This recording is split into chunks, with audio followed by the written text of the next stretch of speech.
வணக்கம் நேர்களே, இன்னைக்கு நாம பார்க்கக்கூடிய சிறப்பு பதிவு சனி பகவானினுடைய பலன்கள். இந்த சனி பகவான் காலபுருஷனுக்கு 12ஆம் இடமான அந்த மீன ராசியில இயல்பு தன்மையோடு இருக்கிறார்.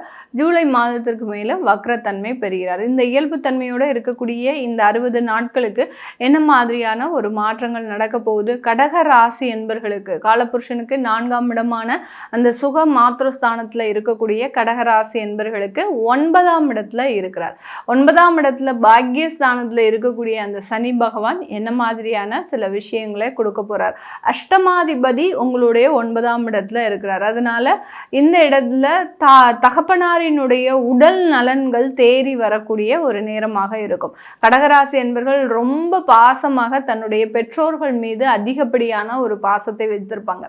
அந்த பாசத்திற்கு அளவும் இருக்காது, எல்லையும் இருக்காது. அவர்கள் இல்லாமல் இவர்களினுடைய உயிர் உடல் எதுவுமே கிடையாது அப்படின்ற மாதிரி தான் இருப்பாங்க. அளவு கடந்த ஒரு அன்பு அப்படின்னு சொன்னோம்னா இந்த கடகராசி என்பவர்கள் தன் பெற்றோர்கள் மீது வைத்திருக்கக்கூடிய சில விஷயங்கள் தான் அதிகப்படியான ஒரு மாற்றங்களை கொடுக்கும். இப்போ அந்த பாக்கியஸ்தானத்துல இருக்கக்கூடிய அந்த சனி பகவான் தகப்பனாரினுடைய உடல் ரீதியான தொந்தரவுகளிலிருந்து ஒரு நிவர்த்தியையும், அடுத்த தகப்பனாரினுடைய கடன் ரீதியான சில பிரச்சனைகளையும் தீர்க்கிறதுக்கு உண்டான ஒரு நேரமாக தான் இந்த 60 நாட்கள் இருக்க போகுது.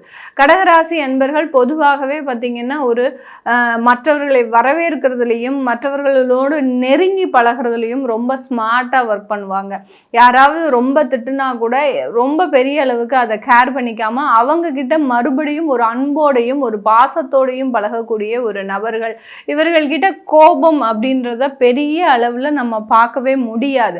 அப்படியே கோபப்பட்டாங்க அப்படின்னா பக்கத்தில் யாருமே இருக்க முடியாது. அந்த அளவுக்கு இந்த கடகராசி என்பவர்கள் 2 எக்ஸ்ட்ரீமையும் அடையக்கூடியவர்கள். கோபமே வராது, கோபம் வந்தால் அவ்வளவுதான். அந்த கோபத்தை யாராலையும் கண்ட்ரோல் பண்ணவே முடியாது. இவர்களுடைய மனதை கட்டுப்படுத்தாத ஒழிய அந்த கோபம் அதிலிருந்து இவர்களை நிவர்த்தி செய்யவே செய்யாது. அந்த அளவுக்கு இருக்கக்கூடியவர்கள்.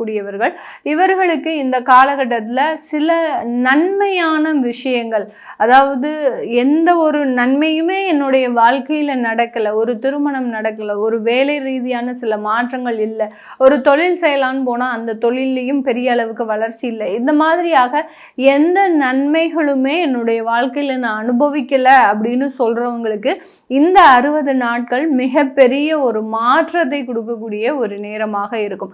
இந்த மாற்றங்கள் தான் உங்களுடைய அடுத்த கட்ட ஒரு வளர்ச்சியை நோக்கி பயணிக்கக்கூடிய ஒரு நேரமாக தான் இந்த கடகராசி என்பர்களுக்கு இருக்க போது. இந்த ராசி என்பர்களுக்கு தன்னுடைய வேலை ரீதியான உயர்வுகள் அப்படின்றது கண்டிப்பாக இருக்கும். எவ்வளவுக்கு எவ்வளவு கடந்த ஒரு 6 வருடங்களாக நீங்கள் ஒர்க் பண்ணீங்களோ அவ்வளவுக்களவு அந்த இடத்துல அங்கீகாரம் இல்லாமல் இருந்தீங்களோ அந்த அங்கீகாரம் அப்படின்றது கிட்டத்தட்ட இந்த 2 மாதங்களுக்காக உங்களுக்கு வெயிட் பண்ணிட்டு இருக்கிற மாதிரி இந்த 2 மாதங்கள்ல உங்களுக்கு மிகப்பெரிய ஒரு வளர்ச்சிகள் அப்படின்றது கிடைக்கும். எவ்வளவுக்கு எவ்வளவு அஷ்டம சனியின் பொழுது இந்த கடகராசி என்பவர்கள் தேவையில்லாத பிரச்சனைகள், தேவையில்லாத வழக்குகள், வீட்டில் ஒரு நிம்மதியாக இருக்க முடியாது. அப்படியே நிம்மதியாக இருக்கணும் அப்படின்னு நினைச்சு நம்ம எந்த ஒரு விஷயத்திலையும் தலையிடாம இருந்தா கூட அப்படி தலையிடாத சில விஷயங்கள் கூட பிரச்சனை கொடுக்கக்கூடிய ஒரு அமைப்பாக இருக்கும். இப்படி இந்த கடகராசி என்பவர்களுக்கு தொட்டதெல்லாமே பிரச்சனையாக இருந்த காலம் நீங்கி ஒரு நன்மையான ஒரு வாழ்க்கையை கொடுக்கக்கூடிய ஒரு நாட்கள் தான் இந்த 60 நாட்கள். வரன் தேடக்கூடிய முயற்சிகளில் பார்த்தீங்கன்னா ஒரு பொருந்தாத வரன் வந்தால் கூட இவர்களால அந்த பொருந்தாத வரன் கூட இவர்களுக்கு செட் ஆகாது. சரி, வரன்லாம் நம்ம ஜாதகமே பார்க்காம போய் நேராக போய் பேசுவோம் அப்படின்னு போனால் கூட அந்த இடத்துல வரன் தேடக்கூடிய விஷயத்தில் சில டிசப்பாயின்மெண்ட்ஸ் அப்படின்றது கண்டிப்பாக இருந்திருக்கும். இதெல்லாமே இந்த 60 நாட்களில் உங்களுக்கு சீரடையக்கூடிய ஒரு நேரமாக இருக்கும். இந்த கடக ராசியில் இருக்கக்கூடிய 3 நட்சத்திர அன்பர்கள் புனர்பூசம் நட்சத்திர அன்பர்கள். முதல் நட்சத்திரம் பார்த்தீங்கன்னா புனர்பூசம் ஒரு குருவினுடைய நட்சத்திரமாக இருக்கிறதுனால எப்போதுமே வாழ்க்கையில ஒரு செல்வ செழிப்போட இருக்கக்கூடிய ஒரு நபர்கள். காலபுருஷனுக்கு 4ஆம் இடம் குருவினுடைய நட்சத்திரம், அடுத்து பார்த்தீங்கன்னா குருச்சந்திரன் சேர்க்கை அப்படின்ற மாதிரியாக இருக்கிறதுனால ஒரு வாழ்க்கையில எப்போதுமே ஒரு நல்ல ஒரு சுகஸ்தானத்துல கையில் காசே இல்லாட்டி கூட அதை பற்றி கவலைப்பட மாட்டாங்க. அந்த அளவுக்கு அந்த ஒரு நல்ல ஒரு நிம்மதியான லைஃப்ன்றது பணம் காசு இருந்தால் தான் இருக்கணும் அப்படின்றது கிடையாது. அந்த பணம் காசு இல்லாட்டிலும் ஒரு நிம்மதியான வாழ்க்கையை வாழ்பவர்கள் இந்த புனர்பூச நட்சத்திர அன்பர்கள். இவர்களுக்கு இந்த 60 நாட்களில் வேலை ரீதியான பிரச்சனைகள் எல்லாமே தீரப்போகுது. வேலை வாய்ப்பு இல்லையா, கண்டிப்பாக வேலை வாய்ப்பு கிடைச்சிடும். தொழில் ரீதியான கடன்கள் இருக்கா, அதை அடைக்கிறதுக்கு உண்டான வழி உங்களுக்கு கிடைச்சிடும்.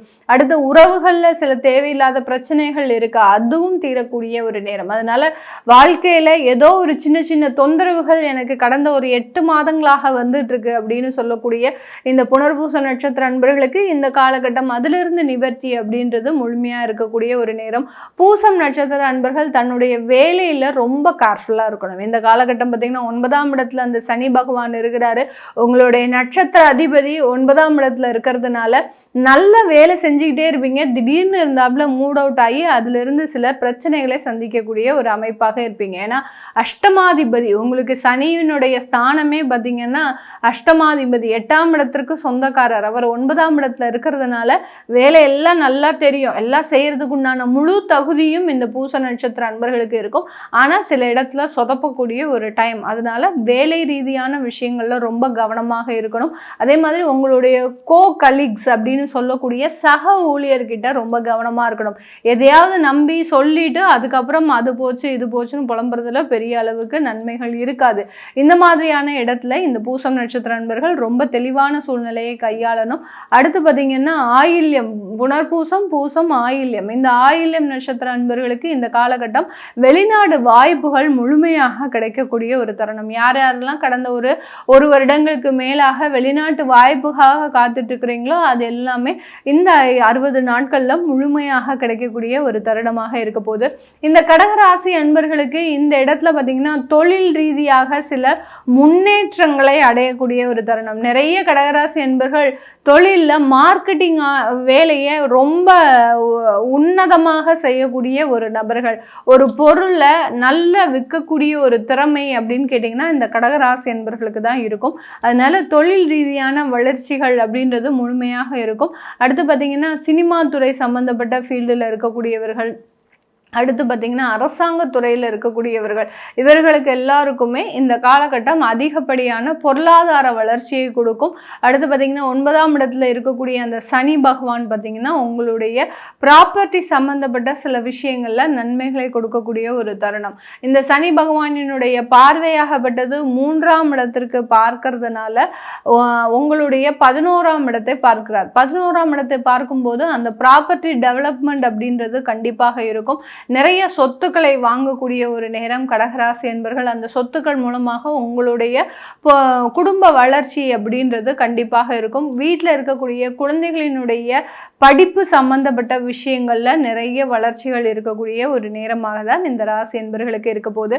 இது எல்லாமே நம்ம கோச்சார நிலவரப்படி அடுத்து வரக்கூடிய ஒரு 60 நாட்கள்ல சில பலன்களை கணிச்சு சொல்லியிருக்கிறோம். உங்களுடைய சுய ஜாதகப்படி இருக்கக்கூடிய சில பலன்களை பார்க்கணும். எங்களுடைய குழந்தை என்ன படிப்பு படித்தா நல்லா இருக்கும், எந்த உத்தியோகத்தை தேர்ந்தெடுத்தால் நல்லா இருக்கும், வெளிநாட்டுக்கு போகலாமா இல்லை இங்கேயே இருக்கலாமா, இந்த மாதிரியான சில கேள்விகளுக்கு நீங்கள் கீழே இருக்கிற நம்பருக்கு வாட்ஸ்அப்பில் அப்பாயின்மெண்ட் வாங்கிக்கிட்டு நீங்கள் கன்சல்ட் பண்ணிக்கலாம். உங்களுடைய குழந்தைகளுக்கு ஜாதகம் எழுதணும், நியூமராலஜி படி பெயர் வைக்கணும்னு நினைக்கிறவங்களும் கீழே இருக்கிற நம்பருக்கு வாட்ஸ்அப்பில் மெசேஜ் அனுப்புங்க. அதற்குண்டான விவரங்கள் தெரிய வரும். உங்களிடமிருந்து விடைபெறுவது உங்கள் ஆஸ்ட்ரோபூர்ணா. நன்றி, வணக்கம்.